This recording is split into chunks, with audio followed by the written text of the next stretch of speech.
Alright guys, my name is Michelle, hope you're doing well.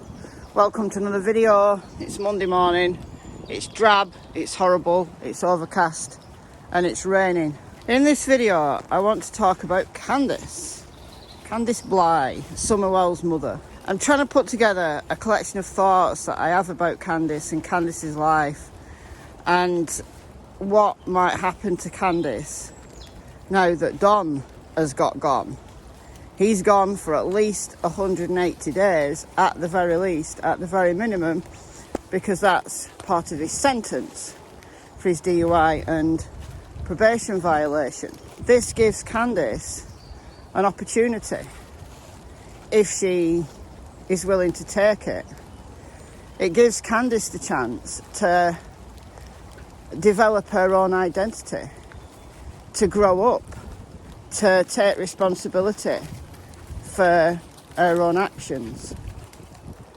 And you might say, I don't know, I don't care what Candice does because she's responsible for the disappearance of Summer, so she can rot in jail for all I care. If it turns out that Candice is directly responsible for what happened to Summer in whatever way, then I'll agree with you. Send her to prison, don't let her out,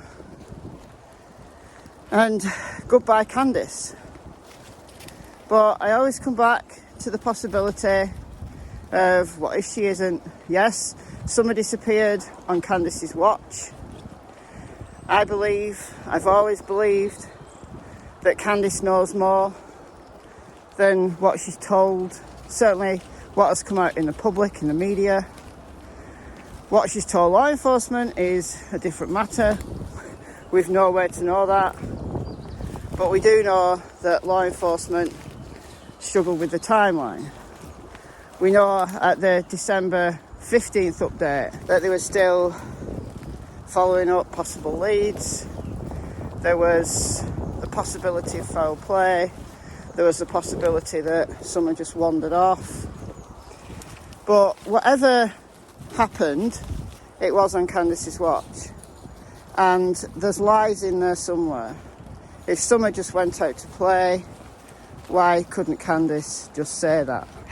No one came up on the property to the basement and stole Summer. I think that's a ridiculous thing to think. It would be a chance in a million that the universe was just so happened to be all the cards falling in the right way for that offender.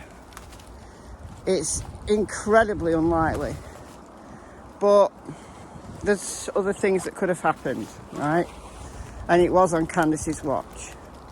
And what's with this big gap in the timeline? That's what I keep going back to. With all that said, what about Candice herself?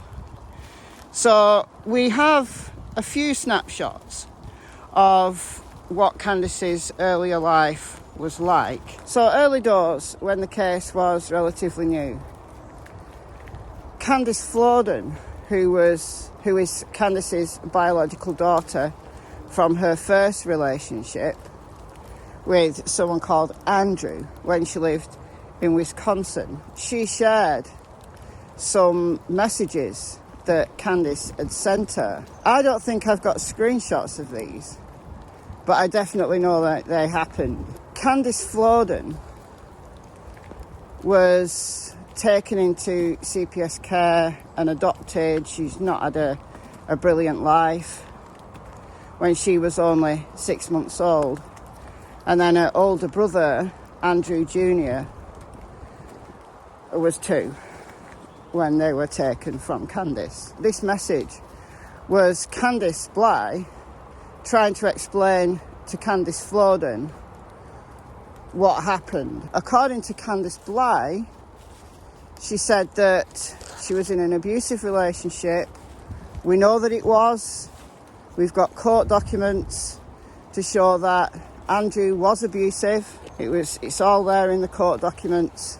But Candice also has charges for domestic assault. Does that mean that Candice was an offender as well as a victim? Maybe. That's what happens in many domestic situations. It's so conflictual. But sometimes one of those parties is actually the victim, but ends up getting charged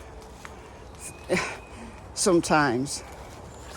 But anyway, we know that this was an abusive relationship. We know whether it was just one or both of them that was the aggressor.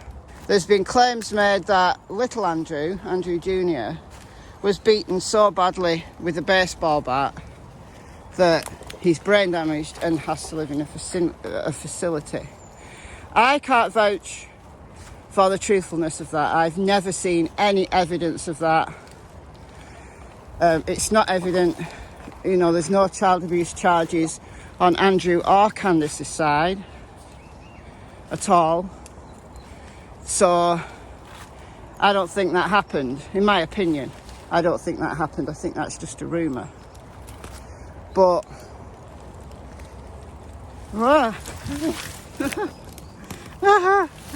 look, I'm sliding down the hill. I've no grip. I've no grip whatsoever. Right, we'll go the easier way. There we go. What Candice also said to Candice Floden was that this man was violent. This would have been Candice Floden's biological father, remember? He was violent and he made her do meth. He got her into drugs. Is that just Candice diffusing responsibility? Was she into drugs already? But she's lessening the responsibility on herself, implying that she was coerced to do it. I don't know. Only Candice knows that. And then it's come out relatively recently that Candice had a child, a little girl, well before she met Don, when she was very, very, very young. I've heard that this wasn't by Andrew, but I can't confirm that. But whichever way, she had a child when she was very young, and that little girl was adopted. Quite possibly she did that child a massive favour, and I hope that that child has grown up, because she will be grown up now. She's grown up in a loving and stable environment. Now, you've got to bear in mind that Candice was only 19 when she was in a relationship with Andrew. He was in his 40s. So it's possible that he was the one that got her into drugs.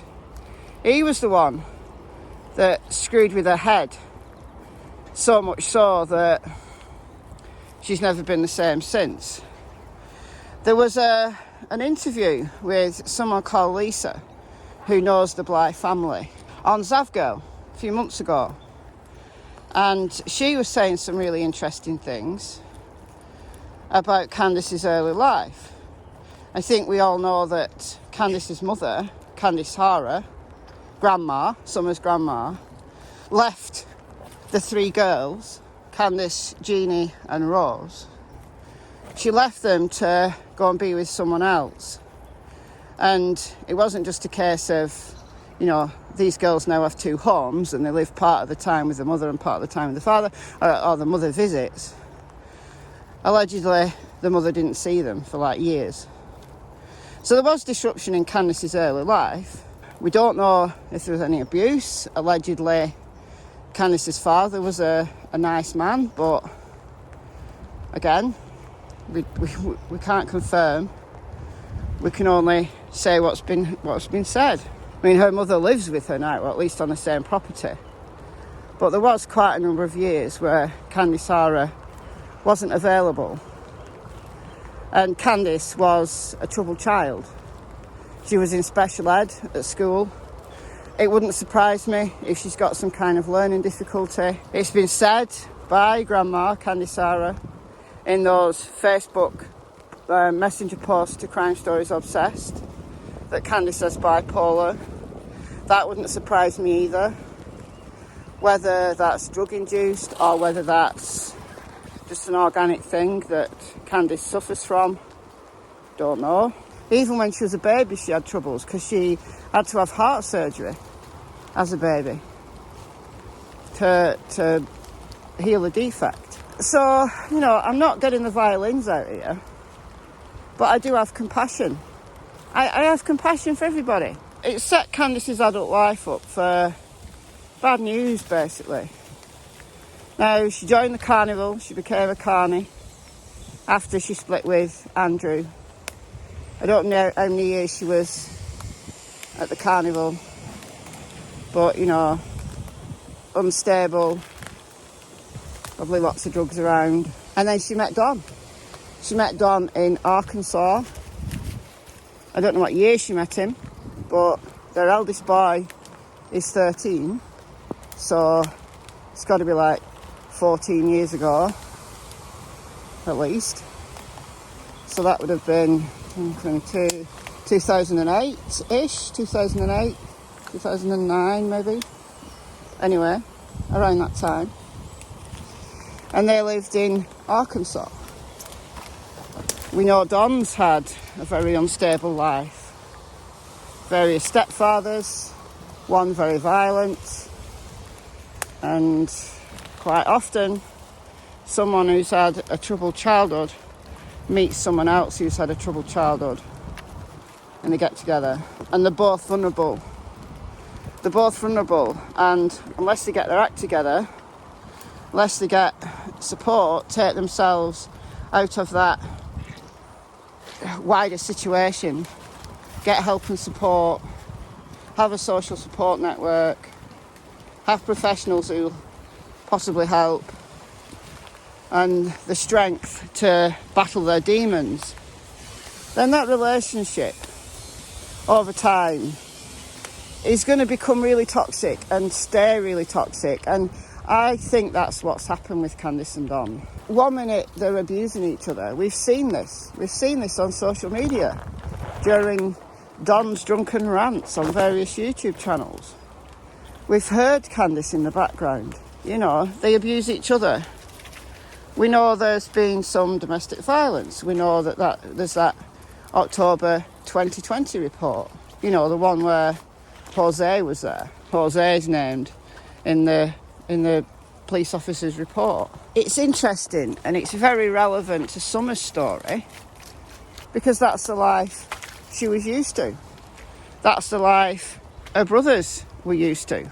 Don and Candice are meant to be doing classes to get the boys back. They've had the house renovated, supposedly to get the boys back. Now that Don's in jail, is it likely that Candice is going to get the boys back on her own? No, and I think that's a good thing, because Candice is at a crossroads now. This could make or break Candice.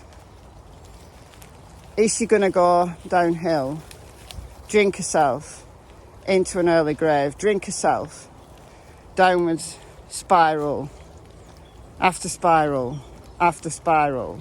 When Don first got sent down, there was community posts of polls, you know, who's going to crack first. Now that Don's in jail and the authorities can question him, they can psych him out, they can basically do whatever they want to Don. And he's got to do his rehabilitation programme while he's inside. That's one of the stipulations of him getting out after 180 days, is that he completes this programme, like alcohol programme. But what about Candice? She's on her own. There's rumours that Grandma is going to leave the state. Can't confirm. I saw this photo on Twitter. It's a drone image of 110 Ben Hill Road. And this was via Nerdy Addict. I'm assuming it's a new one.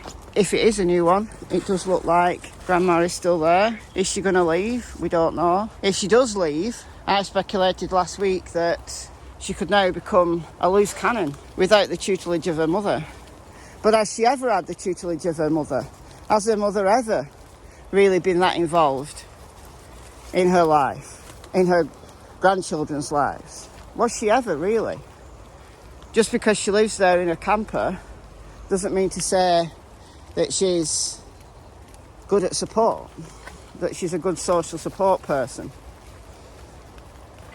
So whether or not Grandma does leave, it's still make or break for Candice. And she can go one of two ways. She can go down that downward spiral, or she can be strong, get her act together. And now that Don's out of the picture, could she do it? Could she? You know, lots of people are saying, you know, when that Cash App was shared last week, which findsomeoneelse.com say that it's fake, I don't know. But, you know, there was lots of calls for Candice needs to get a job. And I think a job would be good for her. Give her structure. But is she capable of holding down a job, like right at this moment in time? Is she too screwed up at this moment in time? Is that something that will come with time if she chooses to get her act together? I mean, wild things as they are, I can't imagine what employer would want her on their books. She's a liability. But, you know, even if someone was prepared to employ her, what headspace does she have to do it? So perhaps before she gets a job, she needs to clean up and be strong. And I sincerely hope she is. I sincerely hope that now Dom's out of the picture and she's got that space to breathe, that toxicity is no longer there.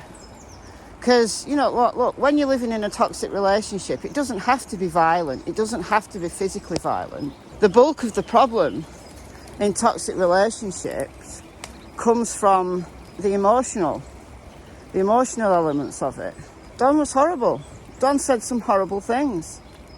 He did. I can imagine him gaslighting her, putting her down. I can really imagine that. And I think that's something that's happened long before Summer got gone. That toxic relationship has built up over time. And now there's that space between them. You know, if Candice does clean her act up, and it may be the first ever time where she's taken responsibility for herself as an adult. It may be. So it may be a very hard road, but ultimately, 6 months down the line, Candice's life could really be quite different. And if that happens, then maybe Candice will open up. Maybe Candice will tell law enforcement the full truth of what happened. Maybe she needs to get that headspace sorted first before she can even contemplate it. There's been a lot of trouble in her life. I do wish her well. But ultimately, it can only be good for Summer, because she might finally open up to law enforcement and say absolutely everything she knows. You know, Don gaslighted Candice to Brian Entin and said, oh, she's got the wrong friends. She was cajoled into going on Dr. Phil, where she was confronted by the behaviour panel. The cornbread mafia. Did she immediately think of her wrong friends? Would she be prepared to name names? Who are these wrong friends? Or was that simply a gaslighting tactic from Don? And it's actually him that's got the wrong friends. And Candice has been dragged along via this toxic relationship. Well, we know that when Don was in Utah, she was partying, living it up. Ali was there all the time. Jose was there.